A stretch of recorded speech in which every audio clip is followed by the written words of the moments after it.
Assalamualaikum warahmatullahi wabarakatuh. Halo semuanya.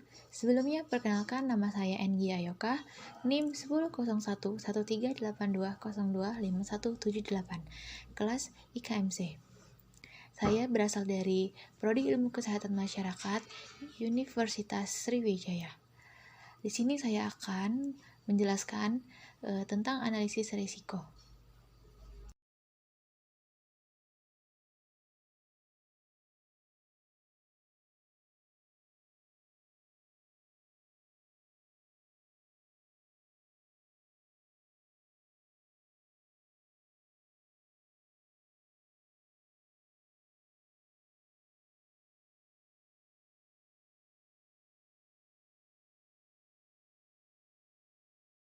Baik, selanjutnya kita akan membahas tentang pengertian analisis risiko.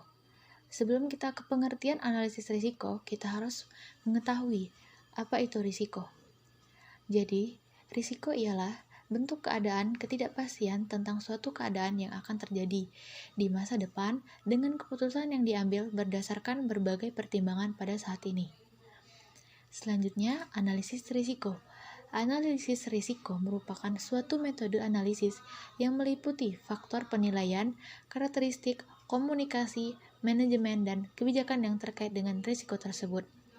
Selanjutnya ada manajemen risiko. Manajemen risiko ialah usaha yang secara rasional ditunjukkan untuk mengurangi kemungkinan terjadinya kerugian dari risiko yang dihadapi.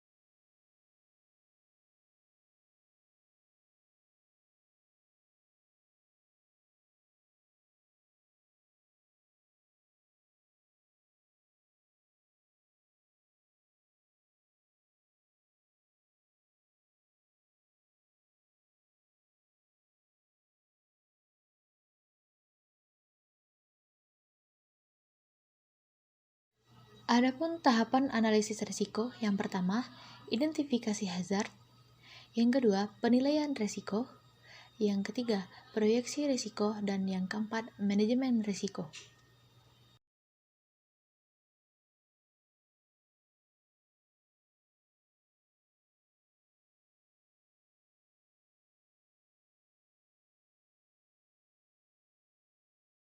Selanjutnya kita kembali ke resiko. Risiko dapat diartikan sebagai terjadi hal-hal yang merupakan dampak negatif dari suatu aktivitas atau tindakan dan selalu merugikan. Selanjutnya ada manajemen risiko.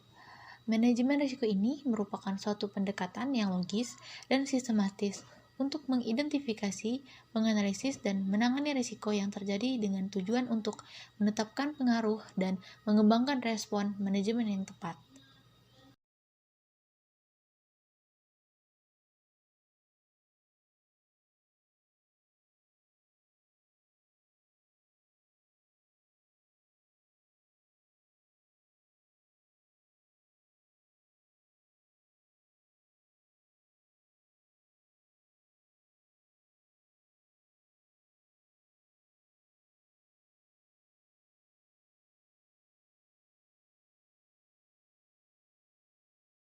Selanjutnya, langkah-langkah manajemen risiko.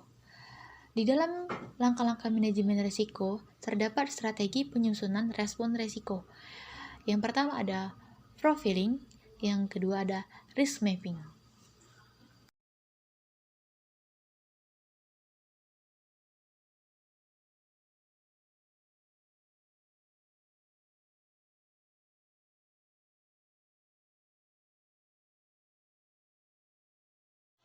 Selanjutnya, langkah-langkah manajemen risiko. Di dalam langkah-langkah manajemen risiko terdapat profiling and risk mapping. Jadi, profiling or mapping meliputi penyusunan risiko dalam matriks dengan dimensi pada salah satunya adalah frekuensi atau kemungkinan terjadinya risiko atau sering disebut dengan frequency possibility. sebagai absis, dan yang satunya lagi adalah tingkat besaran dampak yang terjadi atau disebut dengan severity of loss sebagai ordinat.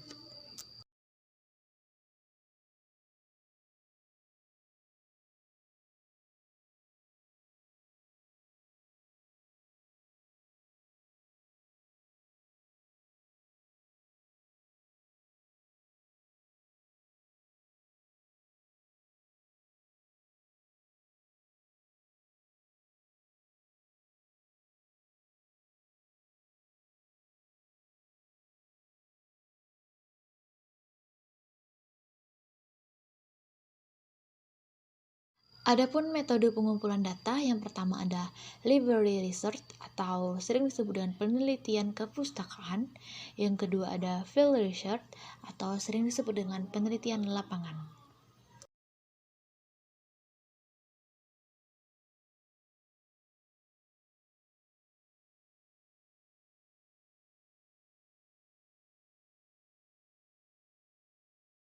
Selanjutnya, identifikasi risiko. Yang pertama, identifikasi risiko itu adalah suatu proses menemukan atau mengenali dan mencatat risiko. Dalam proses manajemen risiko, identifikasi risiko merupakan bagian yang dilakukan paling terdahulu dalam proses asesmen.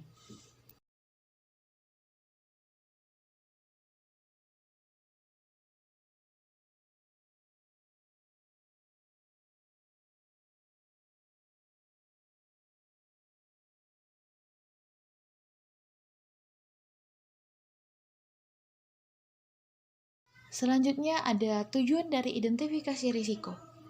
Jadi tujuan dari identifikasi risiko itu untuk mengidentifikasi hal-hal, kejadian-kejadian atau situasi yang mungkin terjadi yang dapat mempengaruhi pencapaian tujuan, termasuk penyebab dan sumber risiko, deskripsi kejadian risiko, dan dampaknya.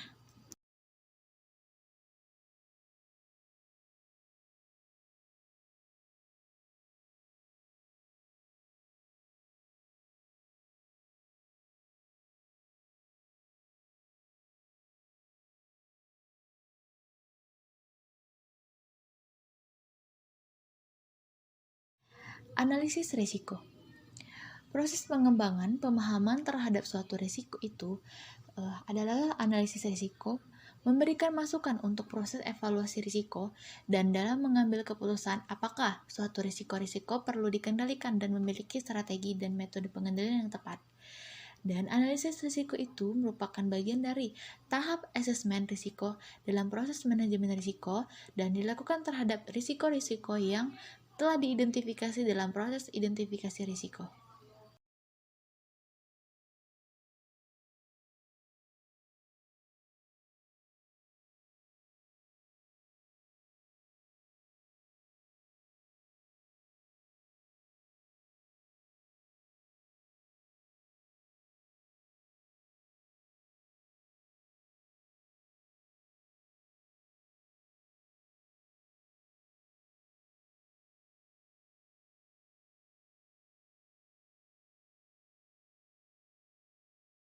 Selanjutnya, analisis risiko juga mencakup analisis terhadap penyebab dan sumber risiko, dampak positif atau negatif dari suatu risiko, dan kemungkinan suatu risiko terdapat terjadi. Faktor-faktor yang mempengaruhi dampak dan kemungkinan terjadinya risiko harus diidentifikasi terlebih dahulu. Selanjutnya, efisiensi dan activity pengendalian risiko yang telah diterapkan sebelumnya juga harus dipertimbangkan, dan keterkaitan yang mungkin terjadi di antara risiko-risiko yang telah diidentifikasi juga perlu dipertimbangkan.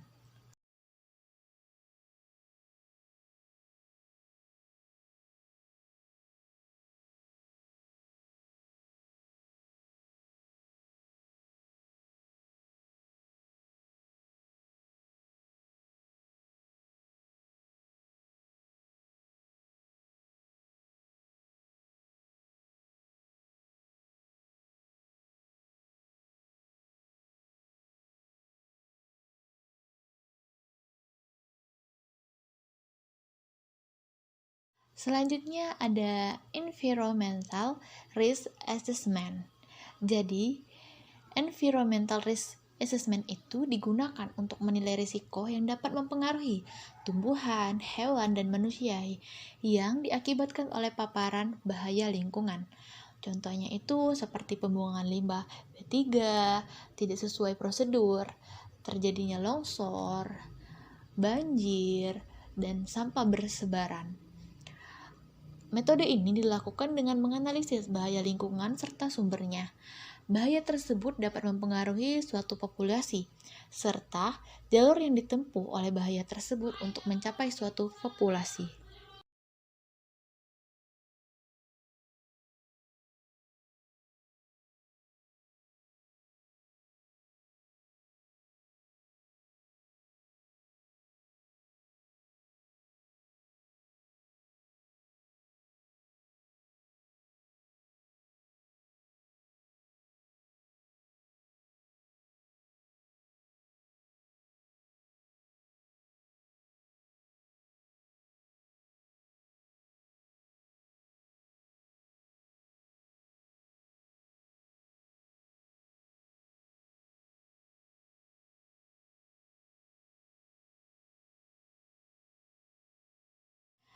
Environmental risk assessment terdapat kelebihan dan kekurangannya. Kelebihannya itu yang pertama adalah dapat memberikan pemahaman yang terperinci mengenai sifat dari suatu risiko dan faktor-faktor yang dapat meningkatkan risiko. Yang kedua, pathway analysis juga bermanfaat untuk mengidentifikasi di mana pengendalian risiko dapat ditingkatkan. Dan yang menjadi kekurangannya itu yang pertama itu ada metode ini memerlukan data yang berkualitas, namun seringkali tidak tersedia atau mengandung banyak ketidakpastian.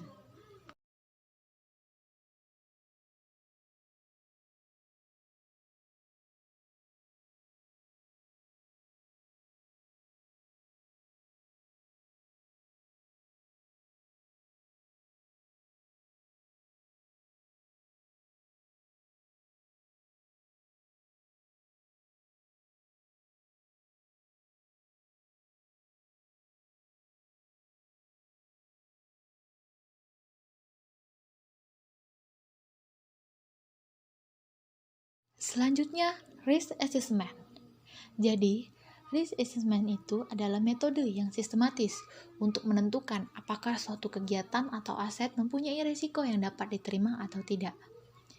Risk assessment juga sangat penting karena membantu menciptakan kesadaran tentang bahaya dan risiko yang didapatkan dari aset yang dimiliki. Hal itu bertujuan untuk mengurangi kemungkinan bahaya dengan menambahkan langkah-langkah pengendalian yang diperlukan dan tindakan pencegahan. Penilaian ini juga memprioritaskan bahaya dan membantu menentukan apakah tindakan pengendalian yang ada memadai. Risk assessment juga dilakukan dengan metode reproducible. Pengukuran yang digunakan harus dapat digunakan lagi.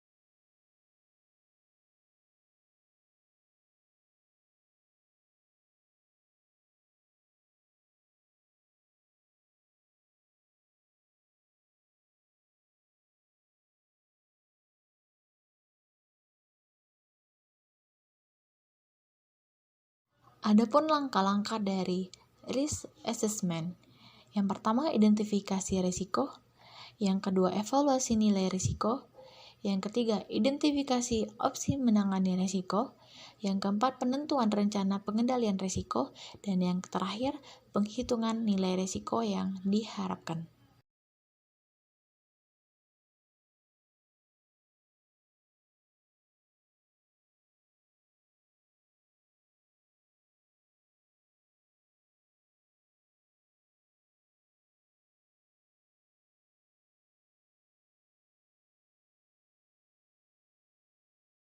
Mungkin itu saja yang bisa saya sampaikan, kurang dan lebih saya mohon maaf.